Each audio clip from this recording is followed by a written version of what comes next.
Beberapa waktu yang lalu ada seorang perempuan mengaku pernah hafal Al-Quran. Dia sudah tidak lagi pakai hijab, rambutnya terurai. Kemudian dengan kurang ajarnya, baik dirinya maupun pembawa acaranya menghina-hina orang yang hafal Al-Quran. Dia bilang, saya dulu hafal Al-Quran. Saya dulu hafal Al-Quran, saya dimuliakan, dihormati di sana, dihormati di sini. Orang pada minta air sama saya, orang pada minta doa, sambil ketawa-ketawa. Jadi dia lihat tuh perilaku umat Islam yang menghormati dia, yang menghargai dia, yang meminta tabarukan karena dia hafal Quran, dihina-hina ya.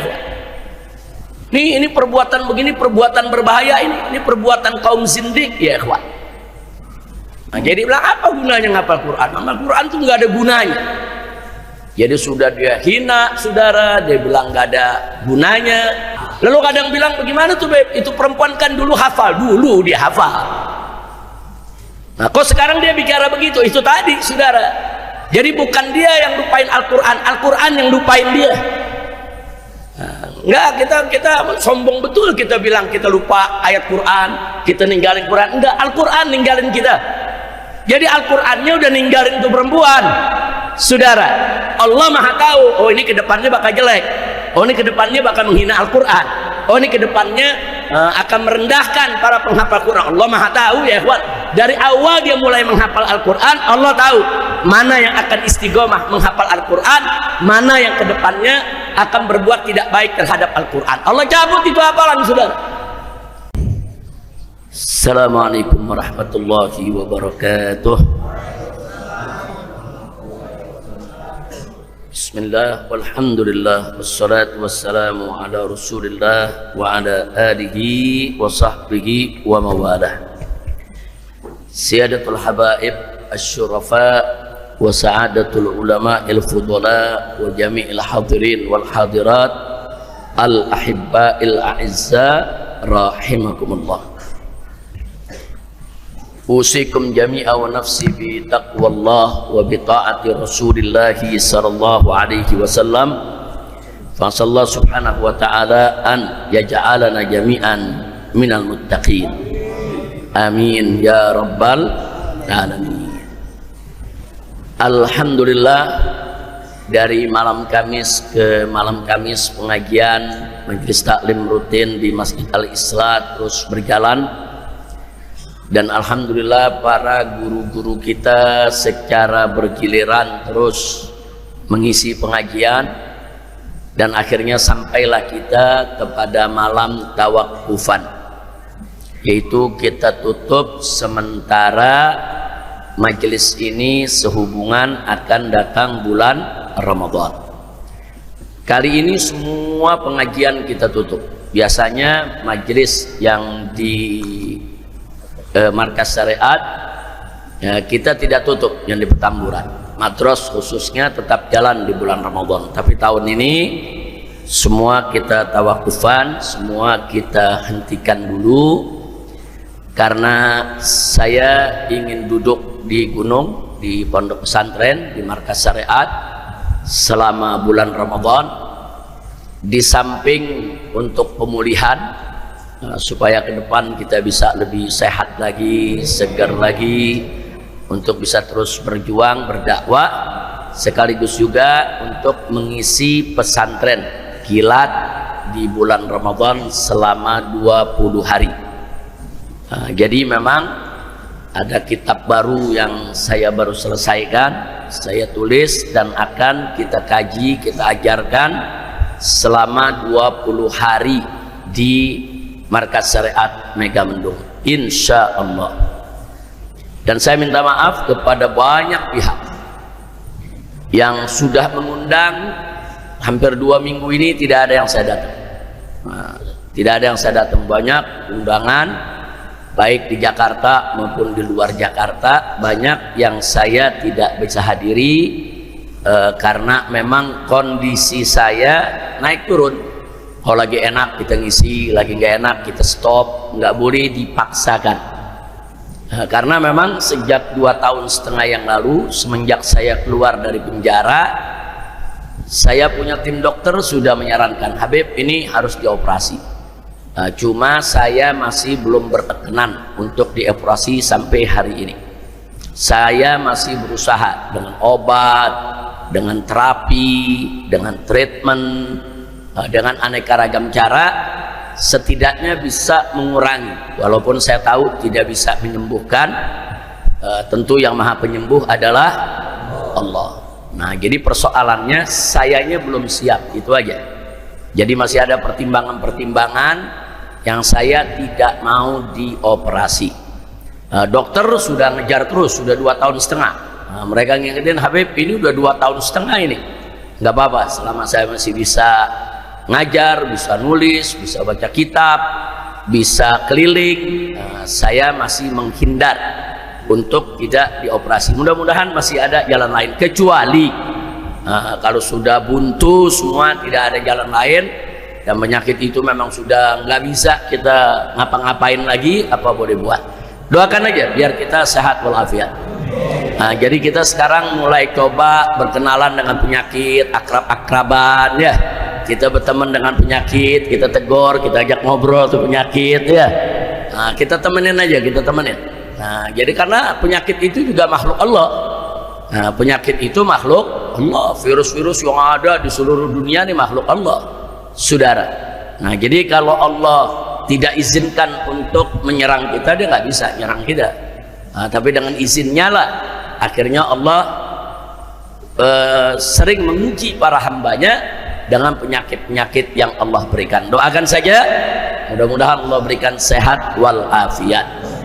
Amin ya rabbal alamin. Jadi saya sampaikan ini hanya ingin minta maaf kepada pihak yang udah ngundang, tapi selalu saya kirim pengganti.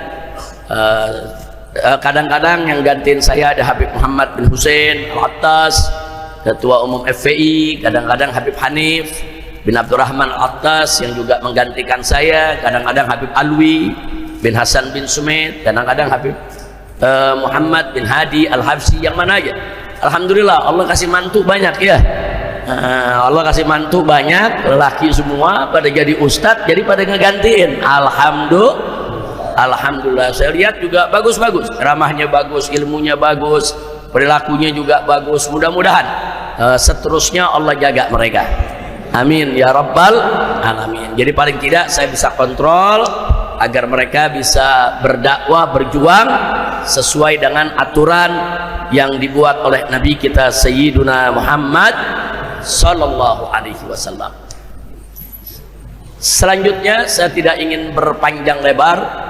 Tadi guru-guru kita Masya Allah sudah mengingatkan kita tentang kemuliaan bulan Ramadan. Ya, bulan Ramadan ini disebut Sahrus Siyam karena kita diwajibkan untuk berpuasa di dalamnya. Sahrus Siyam, bulan puasa. Bulan Ramadan juga disebut Sahrul Quran, yang tadi sudah dibahas oleh Kiai Awid, karena untuk pertama kalinya Al-Quranul Karim diturunkan di bulan Ramadan, makanya disebut Sahrul Quran, bulannya Al-Quran. Bulan Ramadan juga disebut Sahrul Qiyam, karena banyak umat Islam di mana-mana tempat, bukan hanya para aulia, para ulama, sampai orang awamnya sekalipun. Paling banyak sholat sunnah itu di bulan Ramadan, itu dengan adanya sholat tarawih berjamaah di masjid di mana-mana. Jadi tarawih itu termasuk qiyamul lail, tarawih itu witir, itu termasuk qiyamul lail. Makanya bulan Ramadan juga disebut Sahrul Qiyam, bulan sholat malam ya ikhwan. Nggak sampai di situ, Ramadan juga disebut Sahrun Azim, bulan yang agung, Syahrun Karim, bulan yang mulia. Kenapa? Karena di dalamnya ada Lailatul Qadar yang Allah nyatakan khairun min alfis syahr. Jadi malam yang luar biasa, malam keagungan, adanya di bulan Ramadan. Makanya bulan Ramadan disebut Syahrun Azim, Syahrun Karim. Nah, tidak sampai di situ, Ramadan juga disebut Syahrul Maghfirah, Syahrul Rahmah, Syahrul Barakah.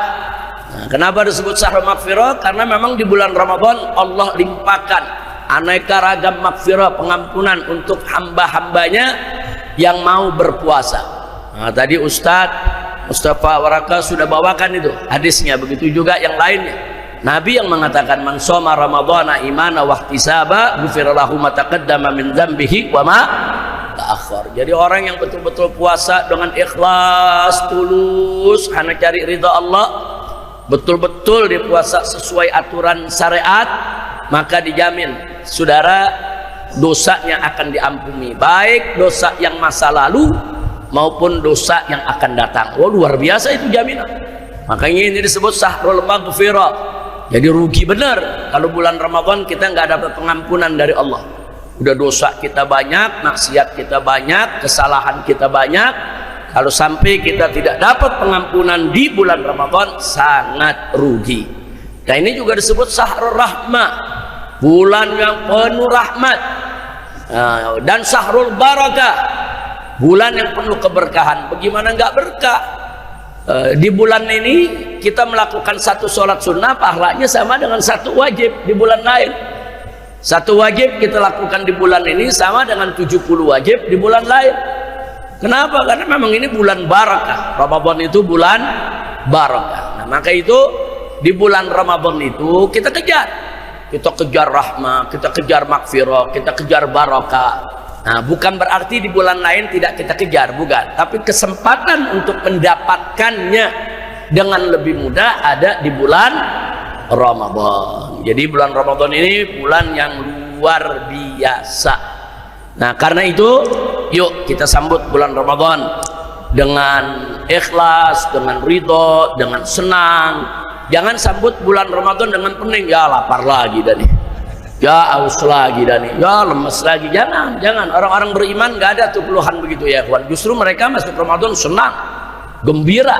Nggak ada tuh beban seperti itu ya kawan. Sambut bulan Ramadan dengan senang, dengan gembira. Kita berpuasa di siang harinya, kita qiyamul lail di malam harinya.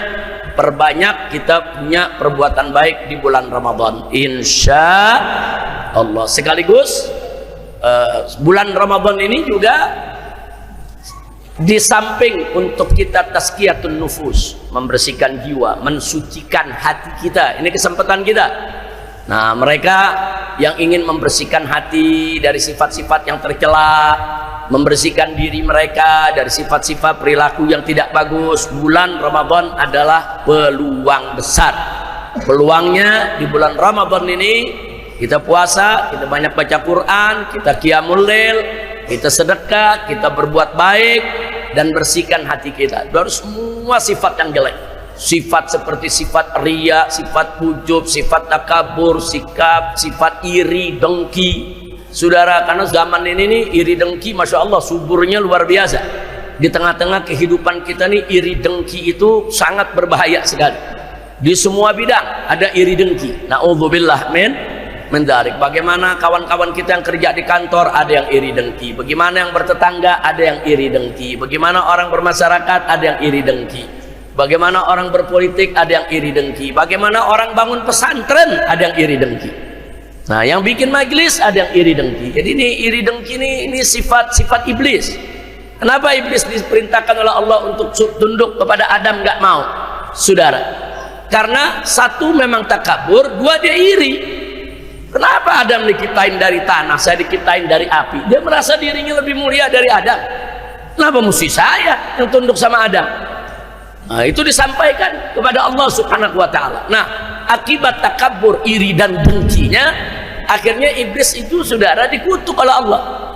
Dikutuk oleh Allah dan ditetapkan akan masuk neraka jahanam. Na'udzubillah min dzalik. Nah, jadi jangan kita ikuti langkah-langkah iblis. Jangan. Ini sifat takabur, sifat iri, dengki harus kita buang. Nah, kalau mau tahu kapan waktu yang tepat untuk membuang, nah ini Ramadan, ini kesempatan kita. Bersihkan kita punya hati, bersihkan kita punya diri dari sikap-sikap seperti itu, insya Allah. Nah, selain itu di bulan Ramadan ini yuk kita pupuk, tambahkan kecintaan kita kepada Al-Quran. Tadi kita katakan bahwa Ramadan ini syahrul Quran. Allah sendiri yang menyatakan dalam Al-Quranul Karim bahwa Al-Quran itu diturunkan pertama kali di bulan Ramadan. Wallahu subhanahu wa ta'ala qala syahrul Ramadan alladzi unzila fihil Quran. Bulan Ramadan adalah bulan yang pertama kali Allah turunkan Al-Quran. Nah, berkenaan dengan ini, saya hanya ingin ingatkan. Beberapa waktu yang lalu, ada seorang perempuan mengaku pernah hafal Al-Quran. Kemudian, dia melakukan wawancara, podcast, semacam podcast begitu ya, disebarluaskan, viral di medsos-medsos, saudara. Dia sudah tidak lagi pakai hijab, rambutnya terurai. Kemudian dengan kurang ajarnya, baik dirinya maupun pembawa acaranya menghina-hina orang yang hafal Al-Quran. Dia bilang, saya dulu hafal Al-Quran. Saya dulu hafal Al-Quran, saya dimuliakan, dihormati di sana, dihormati di sini. Orang pada minta air sama saya, orang pada minta doa, sambil ketawa-ketawa.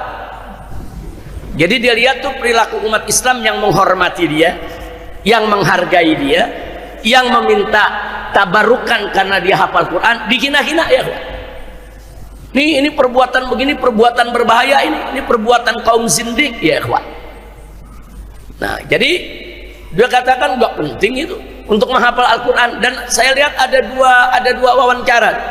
Nah, ada satu dengan salah satu tokoh, satu lagi dengan salah satu presenter ya, Pak. Dan itu viral. Nah, jadi bilang apa gunanya menghafal Quran? Menghafal Quran itu nggak ada gunanya. Jadi sudah dia hina saudara, dia bilang nggak ada gunanya.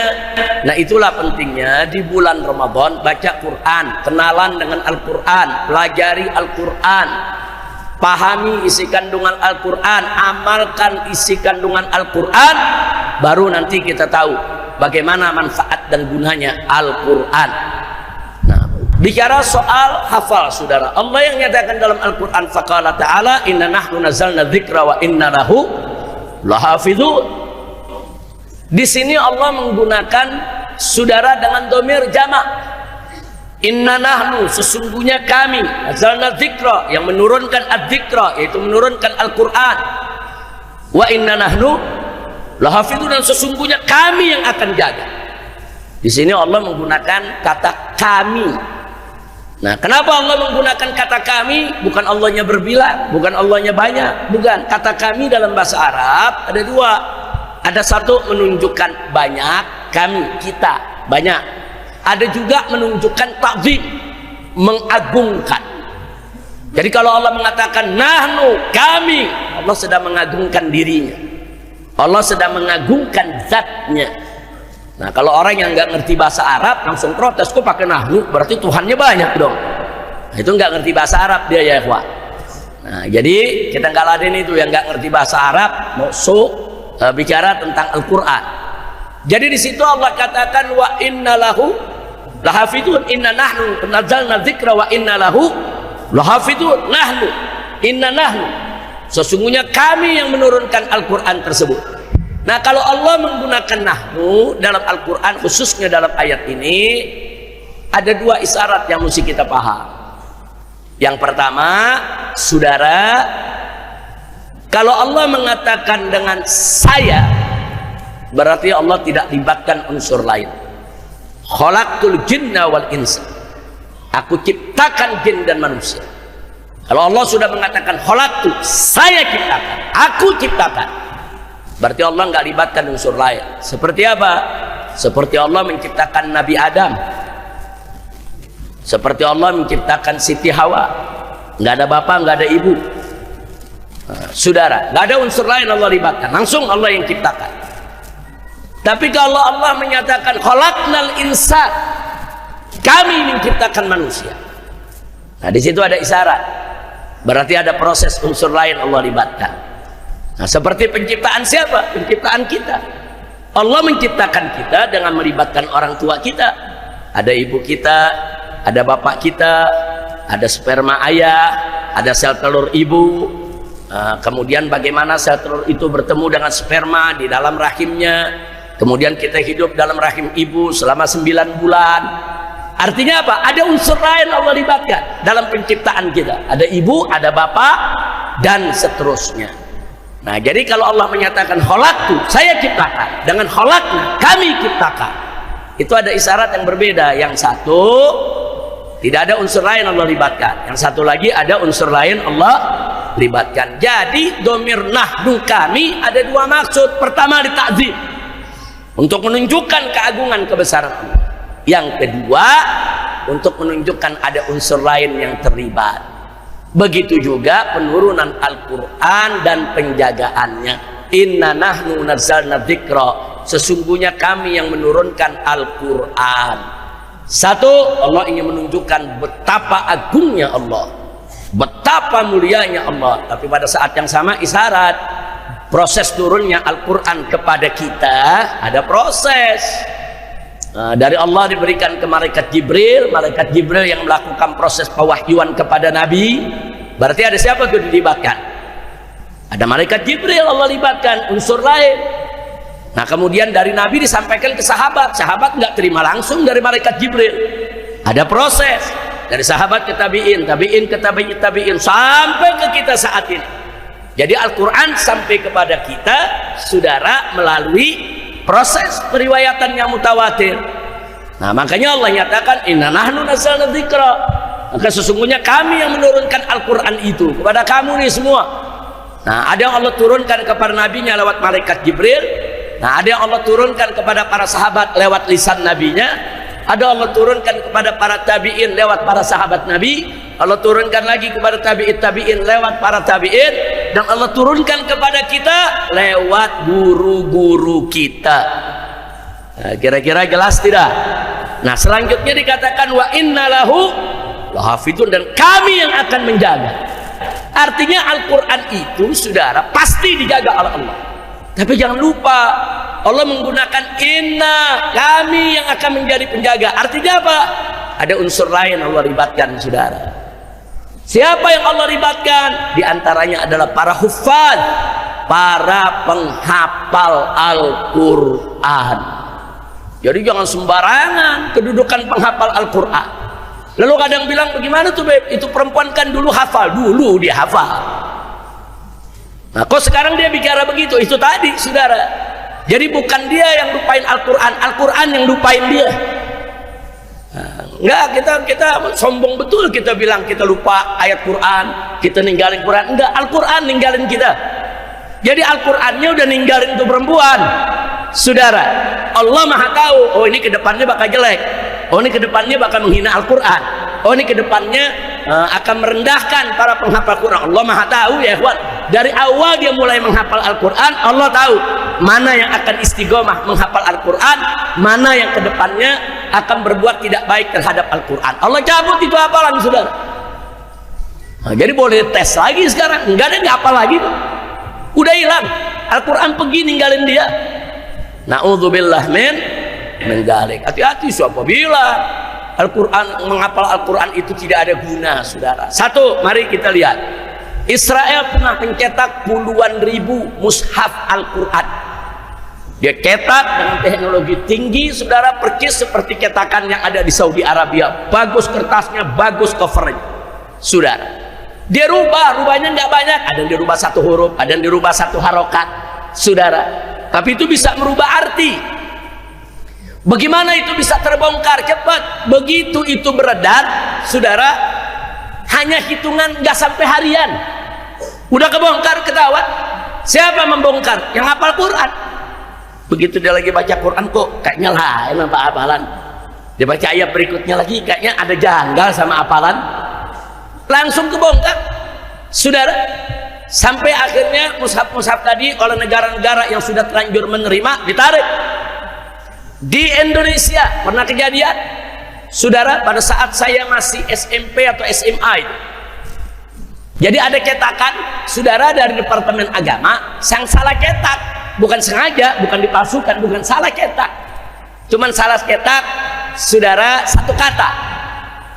Nah terus ada orang belanja masuk ke toko apa namanya kitab, mau beli mushaf Quran, dia lihat bagus mushafnya, begitu dibaca-baca tahu-tahu dibaca kayaknya lain nama hafalannya, cuman satu kata. Oh ini mungkin qiraat yang lain kali ini, coba lihat cetakan yang lainnya, ternyata cetakan yang lain saudara bener semua, ini aja yang beda. Lapor ke Departemen Agama, langsung ditarik oleh Departemen Agama Semua mushaf yang udah terlanjur cetak ditarik. Nah, siapa yang bongkar itu semua? Penghafal Quran. Allah yang jaga lewat para penghafal Quran. Allah yang jaga Quran. Makanya sampai hari ini Al-Quran nggak bisa dipalsuin. Bukan nggak ada yang masukin, banyak yang memalsuin Quran. Cuman begitu dipalsuin ketahuan, begitu dipalsuin ketahuan, begitu dipalsuin ketahuan. Nah, yang ngebongkarnya siapa? Yang ngebongkarnya adalah para penghafal Al-Quran. Nah, kemudian yang guna kedua apa? Saudara, kalau kita lihat di beberapa negeri, umat Islam dibantai, umat Islam dihabisi. Nah, kalau terjadi genosida di satu wilayah, umat Islam dihabisi, kemudian penghafal Al-Quran dihabisi, kemudian cetakan mushaf Al-Quran dimusnahkan, dibakar semua. Terus ke depannya negeri itu mau baca Quran dari mana? Yang hafal udah dibunuh, yang cetak udah dibakar, saudara. Tapi dengan banyaknya penghafal Quran jumlahnya jutaan saat ini ya, kawan. Bukan 1-2 orang. Di Indonesia aja yang menghafal Quran ratusan ribu ya, kawan. Bukan sedikit. Nah, dengan banyaknya penghafal Al-Quran, walaupun Al-Quran mushaf itu dibakar ribuan kali oleh musuh, ribuan kali dibakar oleh para penjajah, saudara, bahkan pada saat musuh-musuh Islam itu masuk ke Baghdad, itu isi perpustakaan termasuk mushaf Quran semua dibakar. Saking banyaknya yang dibakar, saudara, dilempar ke laut, laut berubah warnanya jadi hitam karena banyak debu. Tujuannya apa? Supaya Al-Quran ini orang lupa. Tapi nggak bisa, orang Al-Quran itu bukan disimpan di balik lembaran kertas, bukan fis sutur, tapi disimpan fis sudur. Bukan disimpan di lembaran kertas, tapi disimpan di dada-dadanya umat Islam. Sehingga begitu keadaan mulai tenang, umat Islam yang hafal Quran nulis lagi ke Quran, saudara. Nah, jadi sekali lagi, kalau orang-orang yang cerdas, saudara, tentu dia akan tahu betapa pentingnya untuk menghafal Al-Quran. Nah, jadi kita sangat prihatin. Udah gitu yang wawancarainya dokter lagi ya, udah gitu dokternya dari universitas ternama di Indonesia, dosen di sana. Ini apa-apaan ini negeri, saudara? Dia lecehkan penghafal Quran. Jangan, yang sedang menghafal Quran teruskan, kita dorong, kita bela, hafalin Quran. Yang bisa ngapalin Quran, hafalkan Al-Quran. Anak-anak kita kirim untuk menjadi penghafal Al-Quran. Karena kalau mereka menjadi penghafal Al-Quran, berarti mereka menjadi penjaga Al-Quran. Mudah-mudahan mereka akan dijaga oleh Allah Subhanahu wa Ta'ala. Amin ya Rabbal Alamin. Nah, kemudian yang kedua, saya sudah bahas beberapa waktu yang lalu di majelis ibu-ibu di Petamburan sini tentang pernyataan seorang politisi betina ya, ikhwan, yang mengatakan Nabi Muhammad itu juga nggak sempurna, walaupun itu pilihan Allah. Ini kalimat-kalimat kurang ajar ini kita lihat kepada Nabi semacam ini sering diucapkan. Kalau nggak ngerti agama, jangan bicara agama. Nggak tahu siapa Nabi, kalau belum kenal, kenalan dulu, belajar dulu, tanya dulu kepada para ulama siapa itu kita punya Nabi. Terlalu banyak ayat-ayat Al-Quran dan hadis-hadis Nabi yang menunjukkan kesempurnaan Nabi, keagungan Nabi, kemuliaan Nabi, ketinggian kedudukan Nabi, kesucian Nabi. Sallu ala Nabi. Nah, jadi kalau kita sudah lihat, kalau kita paparkan, saudara, wah, nggak habis-habis. Begitu banyak ayatnya, saudara, yang menunjukkan Nabi itu mulia, Nabi itu agung, Nabi itu suci, Nabi itu sempurna. Makanya para ulama banyak menyebut Nabi al-insanul kamil, manusia yang sempurna. Nah, jadi saya pikir saya nggak mau tambah lagi, tapi masih banyak kejadian-kejadian. Walaupun saya di rumah, tapi saya terus mengikuti berita. Saya lihat satu persatu kok jadi ngawur-ngawuran ya.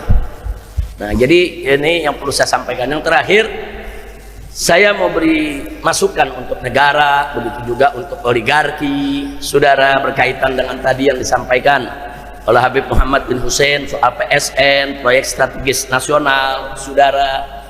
Bukan rakyat tidak mendukung, bukan ulama tidak mendukung, bukan habaib tidak mendukung. Kita mendukung proyek strategis nasional, tapi proyek tadi nggak boleh melanggar aturan. Jangan nubruk aturan, jangan menindas rakyat, jangan merampas tanah rakyat, nggak boleh, haram.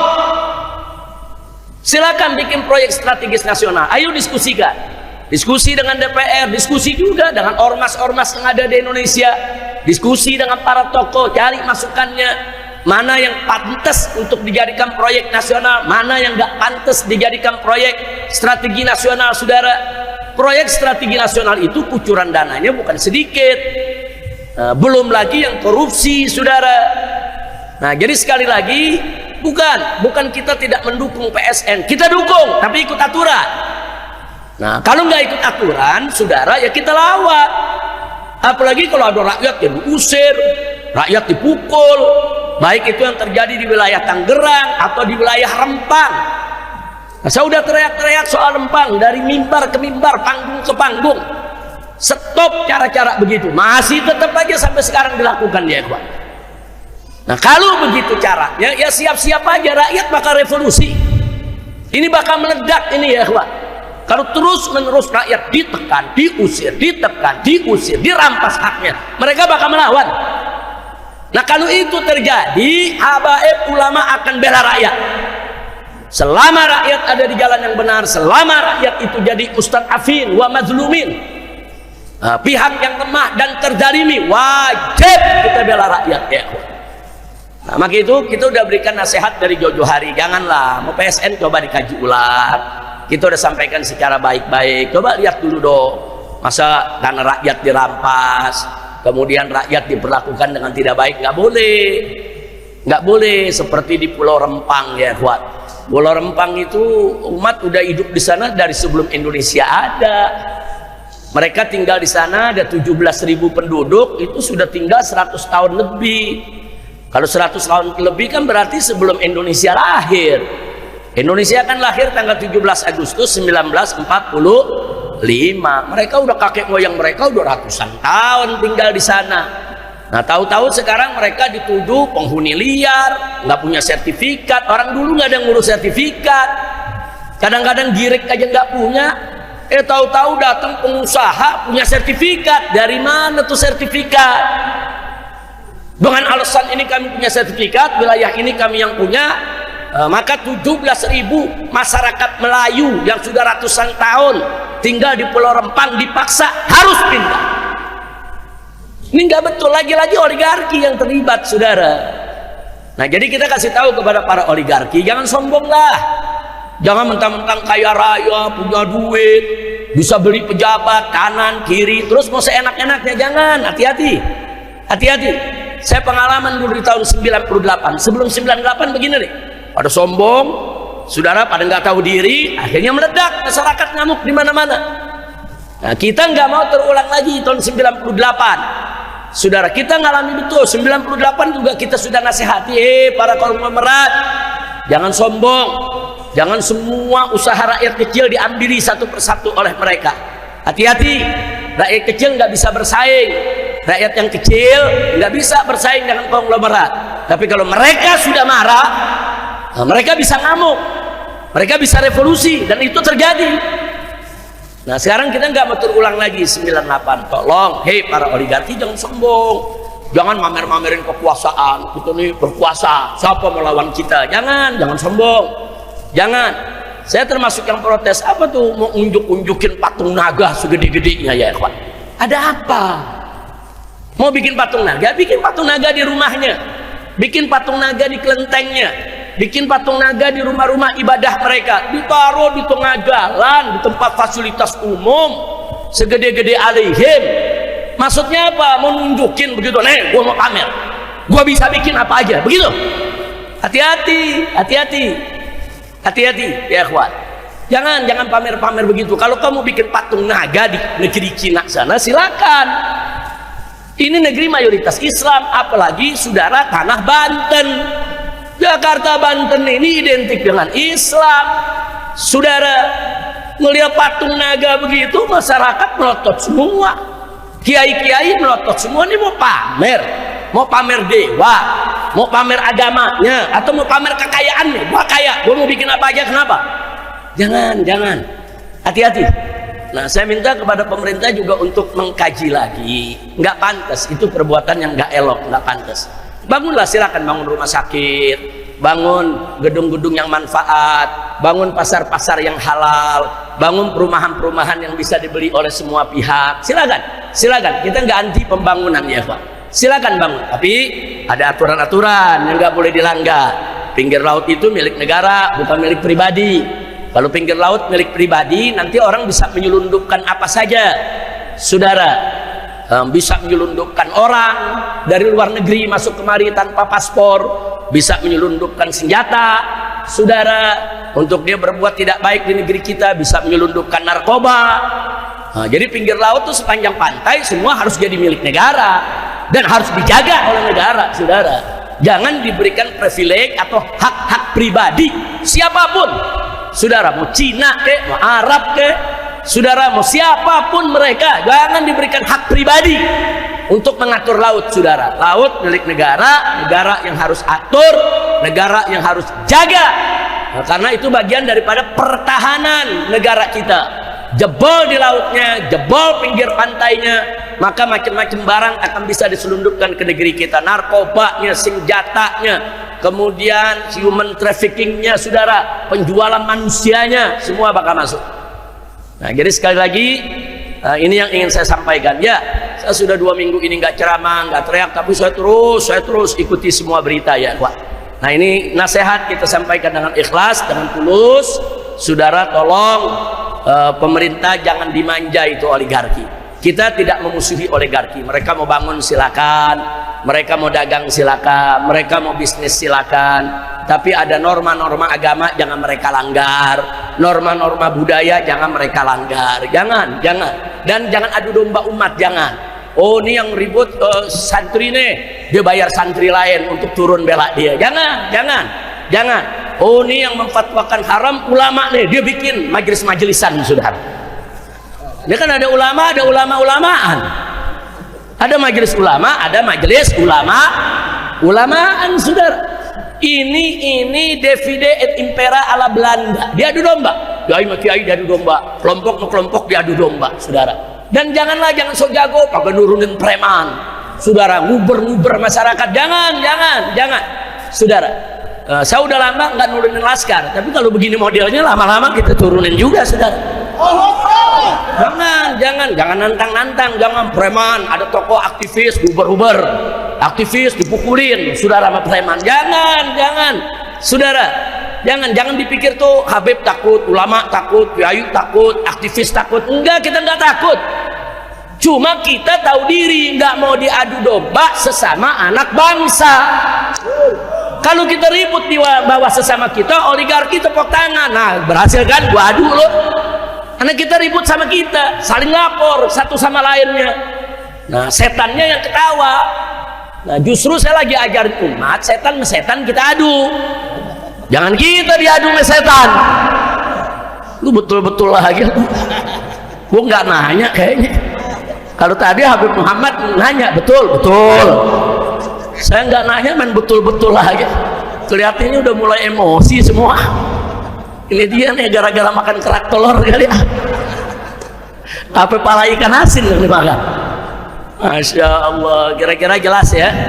Nah, ini kita sampaikan nasihat. Saya sudah sampaikan ke atas, saya sudah sampaikan kanan kiri. Kan kita kan sebelum teriak di mimbar kita mesti sampaikan dulu ya, ikhwan. Kita sampaikan baik-baik, ini begini semua. Soal naga saya sudah sampaikan juga. Janganlah itu kalau dibuat di wilayah vihara mereka silakan, dibuat di tempat ibadah mereka silakan, dibuat di jalan, ditonton orang. Apalagi daerah Banten yang identik dengan daerah Islam ya ikhwan, jangan main-main. Jadi wajar kalau orang Banten ngamuk, saudara.